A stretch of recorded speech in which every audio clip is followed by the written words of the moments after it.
thrust areas of NEP. The NEP recognizes the need to bridge the gap in education through technology and digitization. In effect, the policy has a balanced and inclusive outlook with a diminished line of difference between arts and STEM courses with a thrust on blended and multidisciplinary learning. It is one of the India's major education policy which aims to be more gender responsive as compared to other education policies. How is it different? It envisages an equitable and inclusive education for all with special focus on girls from socially and economically advantaged groups. It tries to bring gender sensitivity as an integral part of curriculum for engaging women at all levels of public life, utilizing their talent for the nation and to protect them from all forms of injustice. Now, apart from encouraging educational institutions to organize more gender sensitization programs and initiate curriculum courses targeted on gender disparity issues, a noteworthy step in NEP 2020 has been setting of a gender inclusion fund. What is this fund about? The fund will be available to the states in supporting education of female and transgender children in gaining access to education. So the access is very, very important when we talk of empowerment, and that is what NEP talks when the thrust is on technology and digitization. Evidently, in Indian society, there have been implicit cultural biases that restricts women's forward professional mobility or upward professional mobility. Under the policy, all educational institutions are mandated to conduct programs to raise awareness among teachers and educational administrators about gender sensitive and inclusive classroom management. Under NEP 2020, the educational institutions have to go for regular accreditation by the statutory bodies to ensure an environment free from harassment, discrimination, and domination against women. So as a principal, I keep interacting with the students, both boys and girls.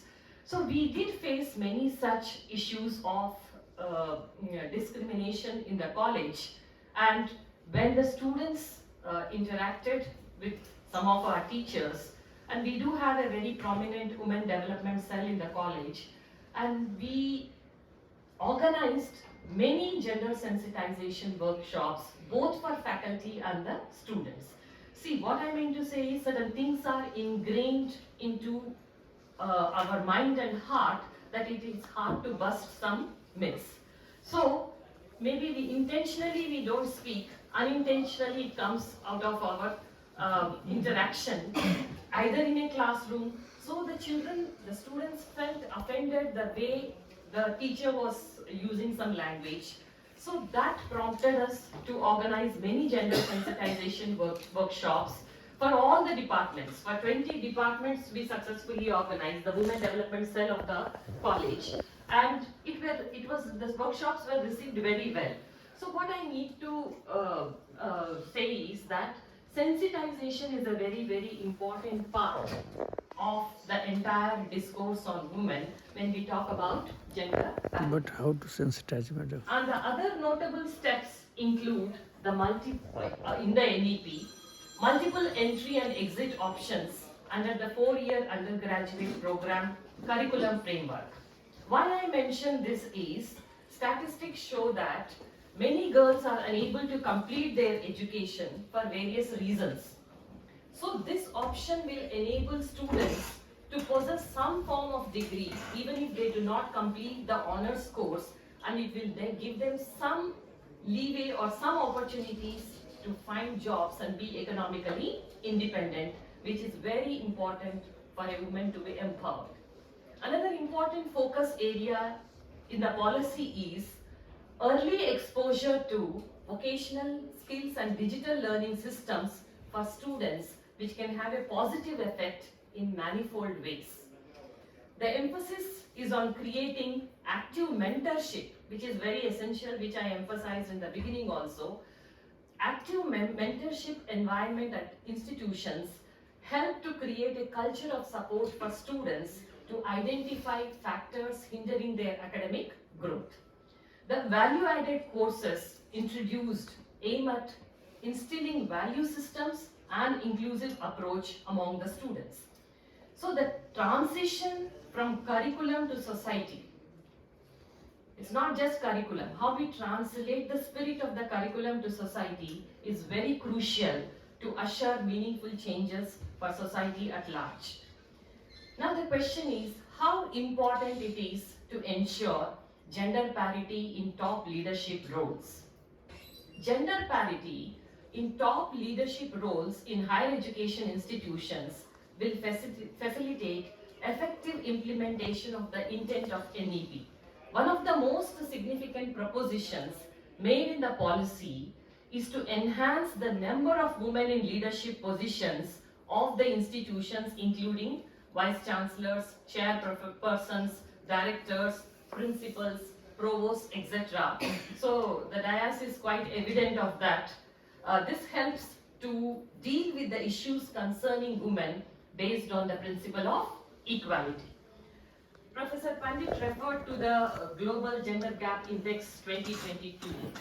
In the World Economic Forum's the Global Gender Gap Index 2022, while India ranks high on girls' primary education, it is among the worst when it comes to wage gap. Despite the Indian constitution provision of equal opportunity, women still constitute a minuscule percentage of those who make decisions in politics, business, and society. So it is a fact that globally, women have historically faced great barriers than men when it comes to leadership roles. So just Madam told that we have to work 20 times more to prove our worth. Interestingly, I shared one data. According to Times Higher Education World University Rankings 2022, just 21% of the top 200 universities in the world are led by women. It is very surprising. It may be very surprising for all of you. The UK's oldest Oxford University got its first ever woman vice chancellor, Professor Louise Richardson, in 2016, nearly 800 years after the role was first created. Oof. So you can imagine. So many studies based on higher education institutions conclude that gender composition of the leadership influences the way academic institutions diversify their personnel along gender lines. How many of us know Srimati Hansa Mehta, a reformer, educator, and India's first woman vice chancellor of the newly established Baroda University then in 1949, who ensured a gender-sensitive and gender-neutral language in the United Nations Universal Declaration of Human Rights. She is widely credited with making a significant change in the language of Article 1 of the Declaration by replacing all men are born free and equal to all human beings are born free and equal. So how many of us know about this? We are happy to have amidst us Professor Pandit and Dr. Kalai Selvi. So Professor Pandit, both are first DG and women DG and first Vice Chancellor. So it took 50 years for JNU. 54 years. Or maybe 54 54 years. years. And for University of Delhi, I think the wait is still going on. या वहाँ पे तो नाम ही नहीं आता university Delhi में तो नाम ही नहीं आता ma'am So the reason for this systematic underrepresentation could be many things. It could be social and professional disparity, gender stereotyping, as Professor Pandit mentioned, lack of flexibility in institutional framework also matters. Having women leaders in positions of influence to serve as role models is not only critical to the career advancement of women, but stands to generate broader societal impacts on pay equity, workplace policy, thereby attracting a diverse workforce. This will facilitate a tangible shift in the existing mindset that considers gender identity a determinant of one's role in the family, society, or economy.